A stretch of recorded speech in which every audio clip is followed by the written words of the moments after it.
Et deuxièmement, ce que nous allons voir, quand nous sommes agités, quand nous sommes troublés, et nous sommes devenus très souvent impatients, ce qui pousse l'élément déclencheur, c'est pas ça notre problème. Nous avons un problème plus profond que nous devons prendre du temps à imaginer, que nous devons prendre du temps à analyser.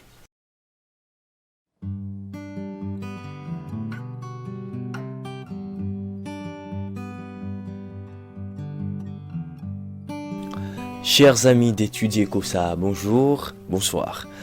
C'est un plaisir de vous rencontrer encore une fois cette semaine pour la deuxième leçon, cette leçon qui a pour titre Inquiet et rebelle. Nous trouvons le verset à mémoriser dans 1 Corinthiens 10, le verset 11.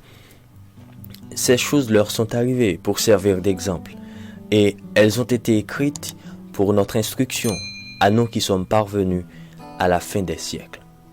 1 Corinthiens 10, le verset 11, le verset à mémoriser. N'oubliez pas que nous étudions un guide de questionnaire qui a un titre, le thème, le repos en Christ. Eh bien, cette semaine, nous allons étudier, nous allons voir un aspect, ou plusieurs aspects qui peuvent troubler notre repos, notre quiétude. C'est l'agitation et l'inquiétude. L'agitation et l'inquiétude, dans mon approche de cette leçon cette semaine, je dis que l'agitation et l'inquiétude tuent. Pourquoi? Parce que l'agitation, quand on est agité, on est devenu inquiet et on va se rebeller. Et quand on se rebelle, on ne peut pas retourner en arrière, on est sur un train où il n'y a pas de train de retour, eh bien, c'est la mort assurée. Surtout quand on se rebelle contre la vérité. C'est la mort assurée. Bien entendu, l'idée de l'inquiétude et l'agitation fait partie de la nature humaine. Et même nous allons voir certaines espèces qui nous entourent, certains animaux, ils s'agitent comme nous. Par exemple, les chiens. Les chiens et d'autres animaux domestiques, ils subissent l'effet de l'agitation. Mais très souvent, dans le cas des animaux, les animaux s'agitent comme signe d'avertissement. Pourquoi? Parce que, si vous vous rappelez cette histoire, alors c'est pas une histoire, c'est un fait réel. C'était le 23 août 2011, le tremblement de terre qui a ravagé la ville de Washington. Vous savez ce qui s'est passé avec les animaux? Il y a un zoo, le zoo national Smithsonian. Dans ce zoo, avant le catastrophe, avant le tremblement de terre qui a dévasté la ville de Washington, les animaux ont commencé par avoir un comportement bizarre. Ils commençaient à hurler pendant de longtemps. Si vous vous rappelez du tremblement de terre qui a ravagé la ville de Port-au-Prince, la capitale d'Haïti, le 12 janvier 2010, eh bien les habitants de la capitale d'Haïti, avant le tremblement de terre du 12 janvier 2010, les habitants, ils ont rapporté que les chiens de la zone, les chiens de la capitale, ils ont commencé par avoir un comportement très bizarre que les habitants, eux, ils ne pouvaient pas comprendre un comportement très étrange. Si on se dit pourquoi ces animaux, ils agissent ainsi, eh ben, comme je l'ai dit au commencement, c'est comme signe d'avertissement. Mais une autre question sensée serait pourquoi ils sont capables de prévoir, une autre question intelligente et logique, c'est pourquoi ils sont capables de prévoir les catastrophes. Eh bien, selon les dernières études, ces animaux, comme le chien, l'éléphant, ils sont capables de percevoir les premières des ondes sismiques de tremblement de terre. Soit l'onde pression, c'est l'onde qui arrive avant l'onde sismique secondaire. Eh bien, tout ce qu'on peut dire, c'est que si on arrive, et très souvent si on vit en harmonie avec la nature, si on vit en harmonie avec les animaux, c'est pour notre bien. Tout à fait. Mais dans cette leçon, nous n'allons pas étudier des faits sur l'agitation des animaux, mais nous allons voir l'agitation, l'inquiétude de l'homme dans des faits spécifiques. C'est pas pour annoncer un tremblement de terre, c'est pas pour annoncer des catastrophes naturelles imminentes, c'est pas dans ce cas.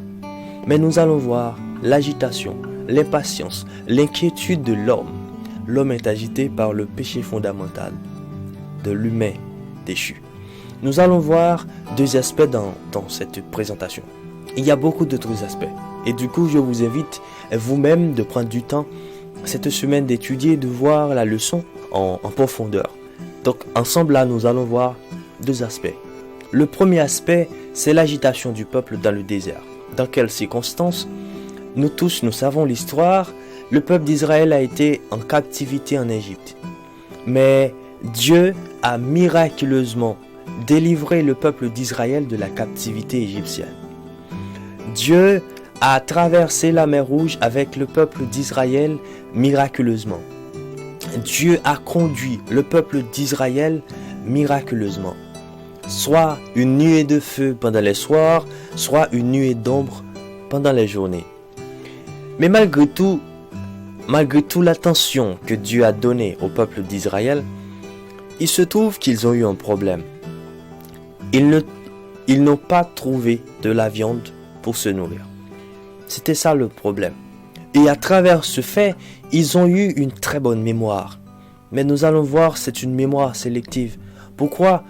Comme dans le désert, ils n'ont pas trouvé de la viande pour se nourrir, alors ils se rappelaient des plats, des mets délicieux des Égyptiens. Alors, ils se rappellent des plats délicieux, des mets délicieux des Égyptiens. Mais ils ne se rappellent pas de l'esclavage égyptien.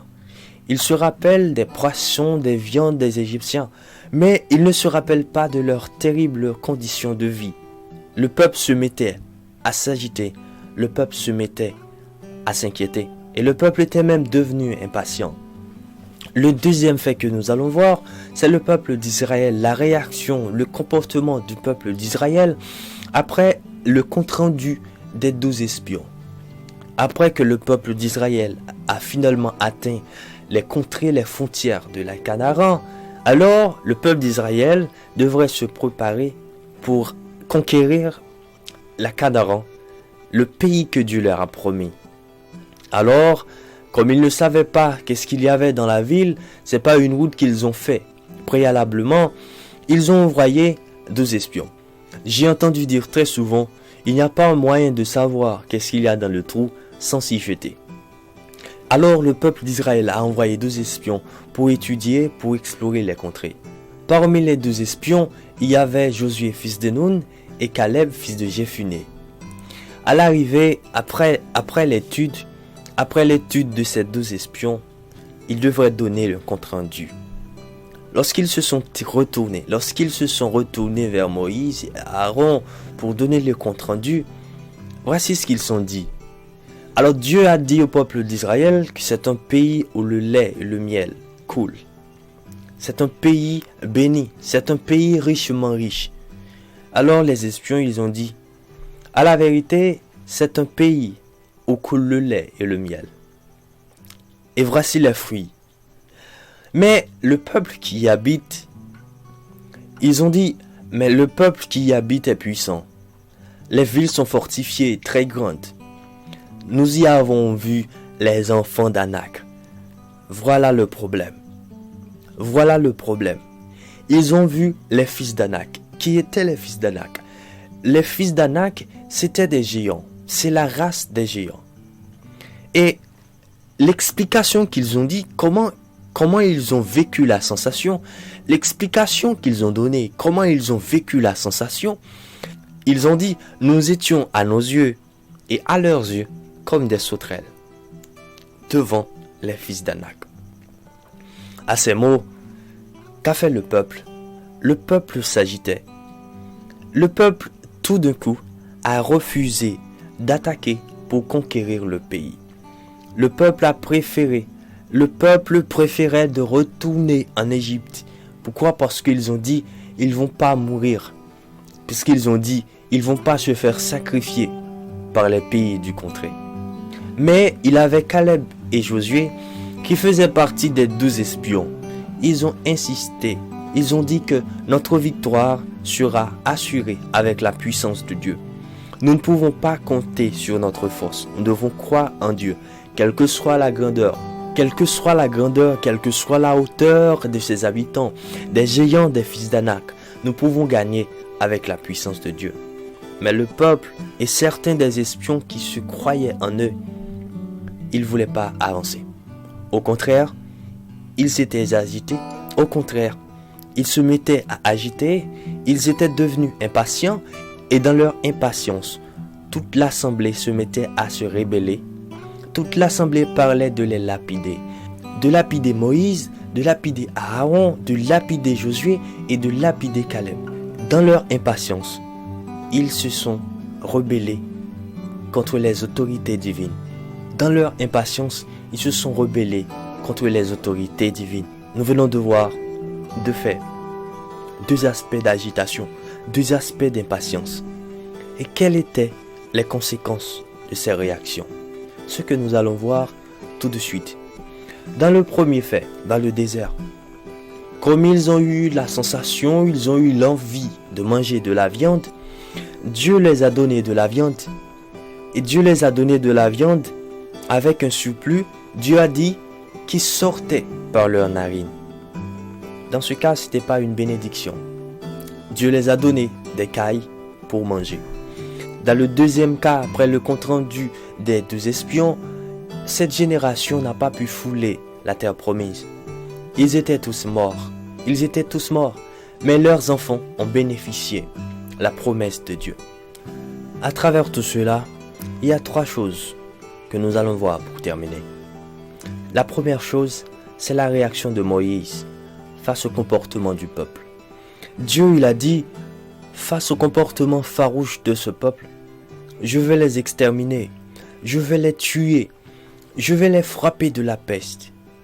Moïse a dit, Seigneur, ne fais pas cela.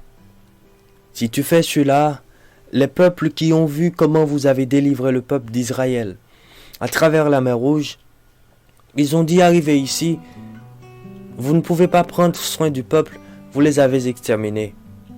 C'est ce qu'ils diront. Moïse a intercédé pour le peuple. Inversement, dans cette fin des temps, nous devons cesser nos agitations, nous devons cesser nos critiques contre les dirigeants. Nous devons prier pour eux. Au contraire, nous devons prier pour eux. Et deuxièmement, ce que nous allons voir, quand nous sommes agités, quand nous sommes troublés, et nous sommes devenus très souvent impatients, ce qui pousse l'élément déclencheur, c'est pas ça notre problème. Nous avons un problème plus profond que nous devons prendre du temps à imaginer, que nous devons prendre du temps à analyser. Et en plus, le matérialisme n'est pas la solution à notre agitation.